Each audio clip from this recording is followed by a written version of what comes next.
Hello, everyone. My name is Promise Adekola, and you're welcome to Talk It Out. Hello, everyone. My name is Okito Emmanuel, and you're welcome to Talk It Out. Hello everyone, my name is Onyabo Chimere and you're welcome to Talk It Out. You're welcome to this episode, and today we have a guest. His name is Dr. George Sunday. So we're very happy to have you here, sir.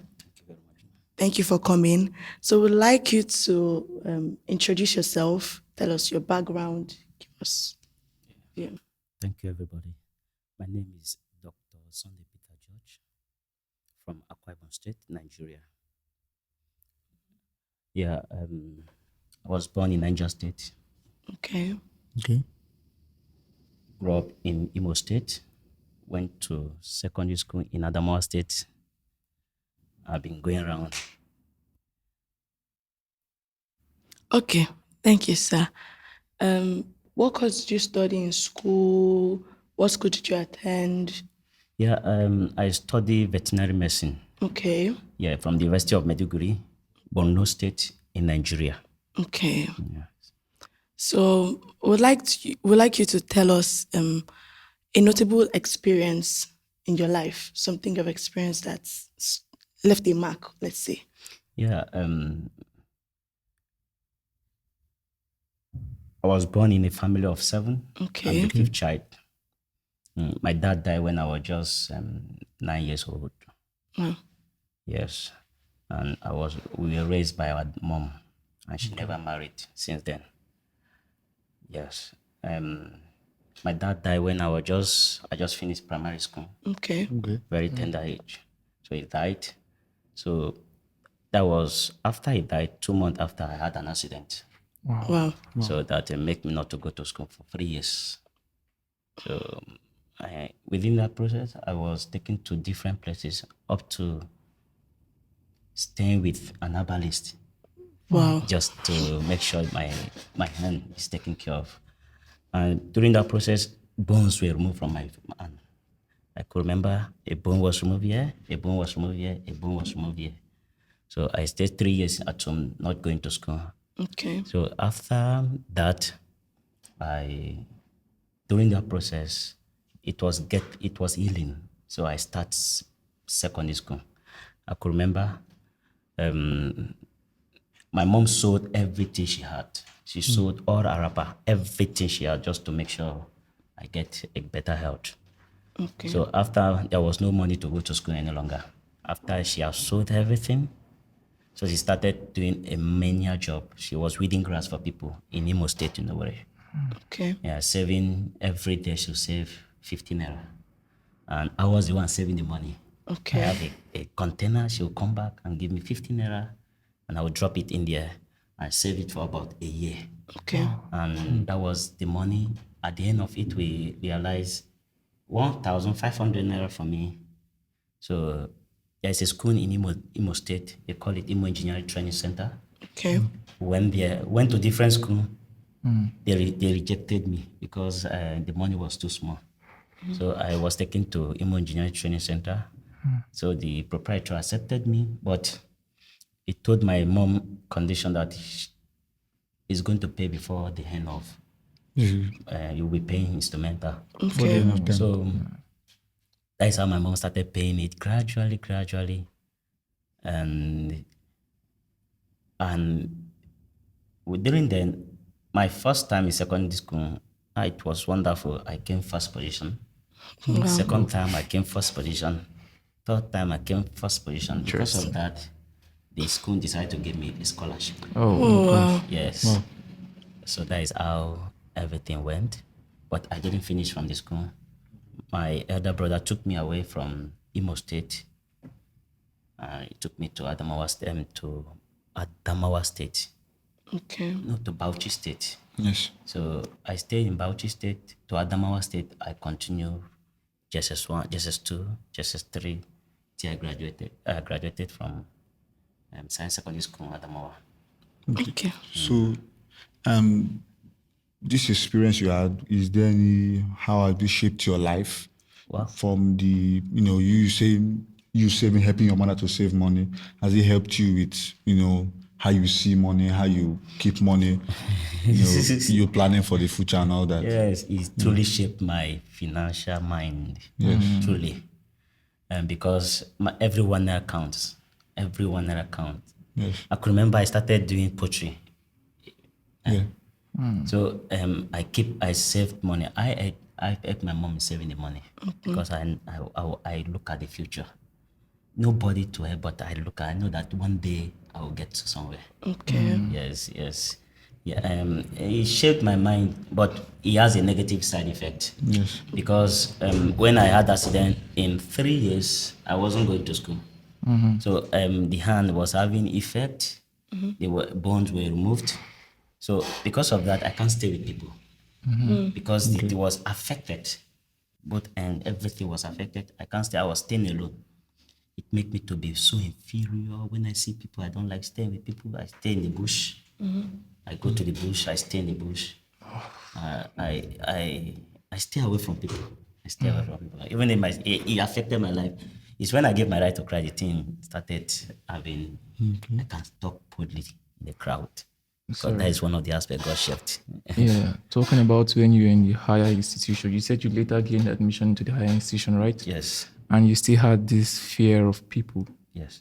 So how are you able to cope, learning in the higher institution with fear of people? Yeah, I so much appreciate one of my friends, Boniface Danshumino. He was the only one that broke the crowd and come to me. He will come to me throughout my secondary school. We went to the same secondary school and he got admission before me. So he assisted me in getting admission into University of Maiduguri. So he knows my background. So he always we stay in the same hostel. I could remember I stay with the only vet student with 5 medical students. You know the intimidation there. I remember the past, the inferiority complex, and look at 4 MBBS students and only 1 vet, and they normally call vet student doctor of vulture and monkey. Yes. So when they come back from class, they'll mock me. I could remember one day, because of that, when they left, I was alone. I wrote something down. I was writing the name of my business. I wrote the name of my business. I wrote everything, and I hid it under shelf. I kept my books under shelf. I don't know what happened. God wanted to kill something in me then. I don't know what happened. One of them went and picked it out. So when you hide something among plenty books, and somebody went and picked a paper, that person is not led. He's not led by normal. He's led by something different. So he went here and picked it out and dropped it on the floor, and all of them came and be reading it one after the other. You know how it sounds. And they started laughing. When I opened the door, I saw them laughing. Jesus. And I saw the paper. Let the ground open, let me escape. But thank God for one of them called Kephas. The guy always come close to me. He tell me a lot of things. He will bring me closer. He will talk to me. And it affected me. That was 100 level. I meet people that are making it in life. I meet people that are making it academically. There's one of my friends, Kenneth. He's an orphan. So he's our best student. He graduated first class. He read almost 15 hours per day. So I want to follow him. He drink a lot of Gary then. So I want to learn from him. Now these are people that came from a background and they are doing very well. So I attach myself to him. This is how I begin to work with him to go and read. Okay. So it get to 500, it get to 400 level. My lecturer discovered me that I'm such a shy type. I'm such a person that doesn't like come to crowd. In a class of about 60 students, I will be at the back. You come, hey, you come and sit at the floor. Come and sit at the front. Now, I'm such a person, I don't want crowd. I don't like somebody talking. People noticing you and all that. But you pick me up from the back to come and sit at the front. Hey, at the end of it, you need to ask question. When I ask you a question, I will not be able to answer. Come and sit down here. Open your ear. No, the insult. 400 level students. A vet student. So that God uses all this experience to shape a lot of things for me. He shaped a lot. It was, I get to understand myself when I get to 500, 600 level. Yeah, the same lecturer came to me And during our word round, he was asking me a lot of questions. So I was telling him a lot of things. Then he fell in love with me. And he began to tell me a lot of his background. So, at the beginning, you said you were a veterinary doctor, and I've seen those statements in your line. So, you entering into the higher institution. What made you to go into veterinary? Was it something you wanted? Wow. How did that come about? Yeah, I become a vet doctor not by force. I become by choice. Yeah, because my sister, my sister had a poultry farm, so I do go there, sister. Yes. So there was a doctor, Dr. Emmanuel, that do come and treat the poultry. So I love the man, and I love the poultry farm. Yes. So because of that, I developed interest In it. in going. I apply veterinary medicine. Okay. Apply veterinary medicine. Okay. Yes. But talking about veterinary, it's not only about poultry. Didn't you realize that there are also other animals like Various dogs? fish And and with the all way that. Nigeria is, dogs are usually aggressive in Nigeria. Didn't you think about that? Yes, that is a very important aspect of my life. So when I get to University of Medjugorje, in my 500, 400 level, I was, during the strike, I get attached to a veterinary doctor, Dr. Ibitoye. I love that man. That man he helped me a lot. So I was with him. He taught me a lot of things. So because of that, I developed interest in animal. I developed, and whenever I go back to school, I begin to say a lot of things about animal, pet, dogs and all that thing. So my coursemate do call me dog breeder. Because I talked about how I'm going to breed dogs, how I'm going to make a lot of money out of it. So it's a dog breeder. Whenever there's a particular course that has to do with small animal medicine, that has to do with canine. So whenever they are teaching that course, I will pay attention. Then when they ask question, I will answer the question. Then they will say, "Oh, dog breeder, dog breeder, dog breeder." So it shaped my life a lot. So what of, snakes also go to veterinary hospitals, cats, they are different animals with different challenges, and they're just the way they are. And how So to treat them, even knowing that they are wild in some did way. you and all that. consider it? Yeah, in my 300 level, we did what we call animal restraint. So it taught us on how to restrain some wild animals. Okay. Yes, and in my practice in veterinary medicine, I've never encountered treating a snake until I came to Cyprus. Cyprus, Okay. yes. So that is why they brought a snake. I was so fascinated. I touched the snake.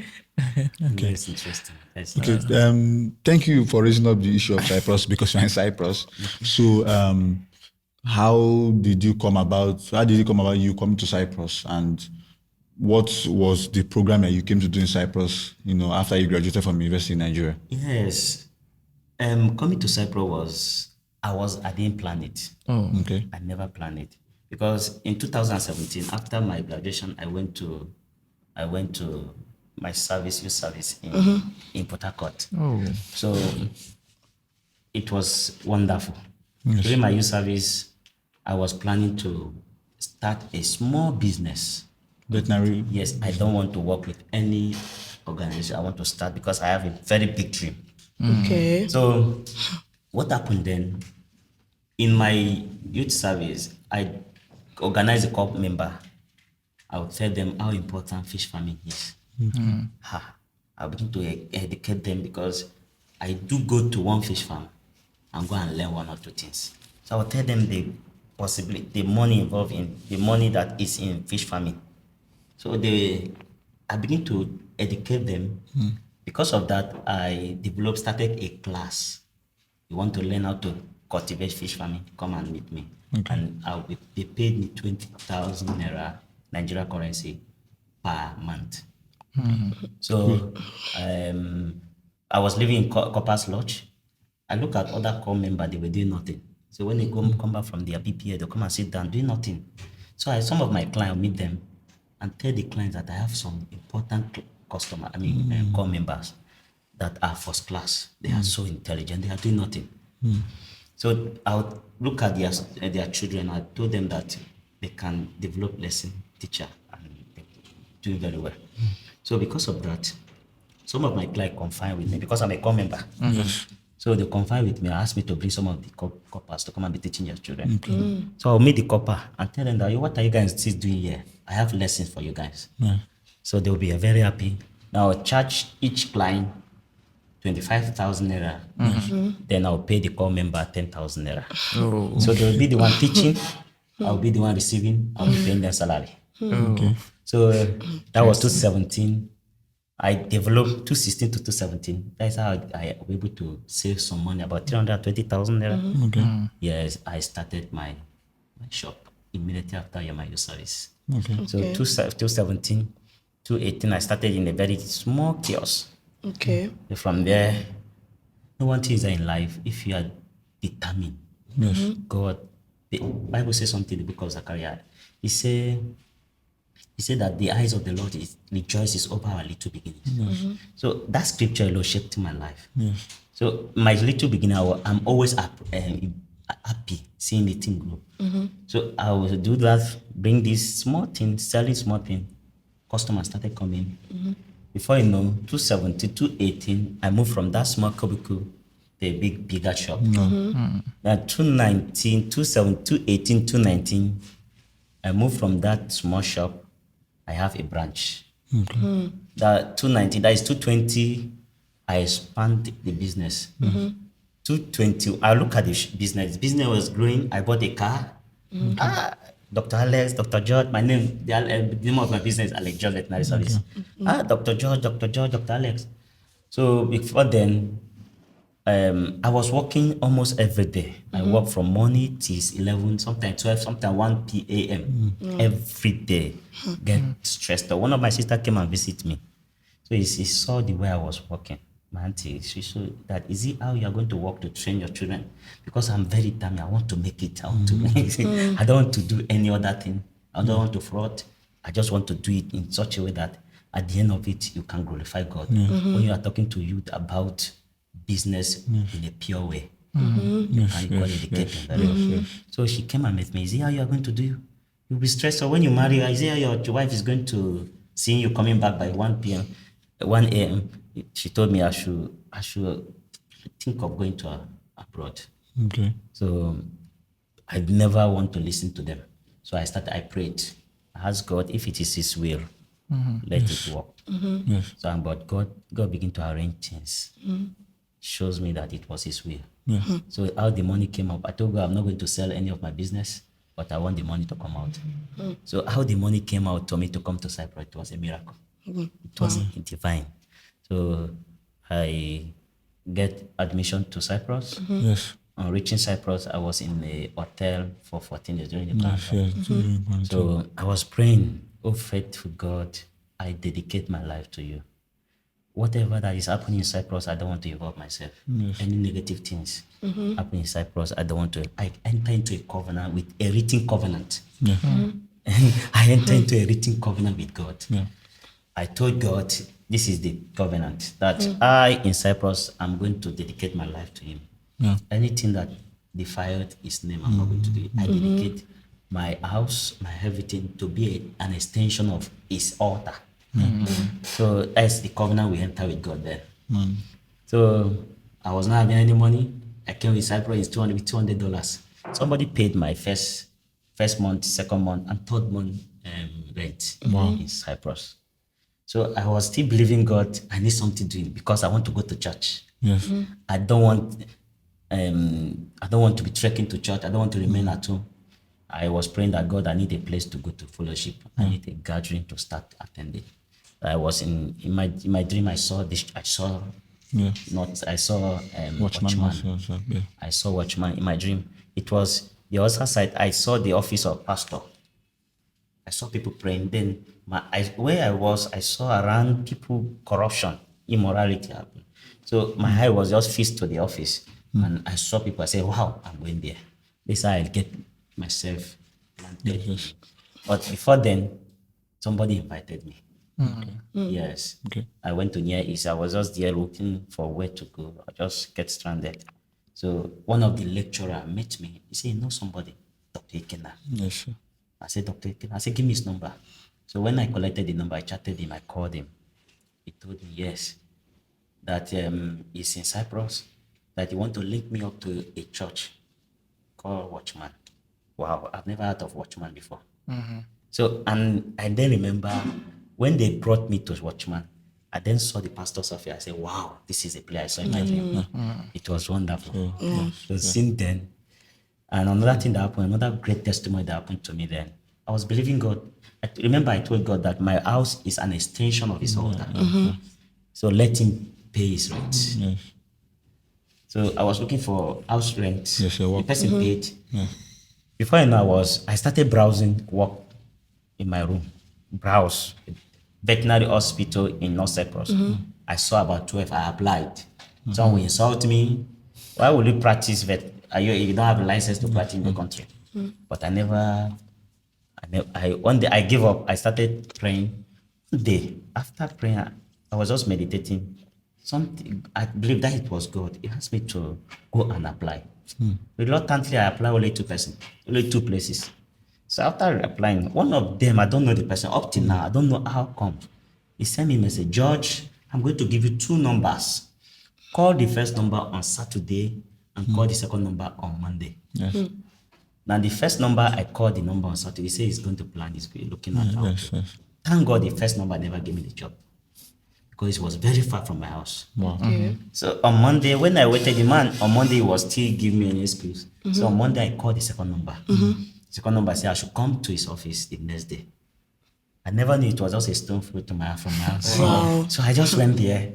He said he loved the way I smiled. He said, okay, he's going to give me the job.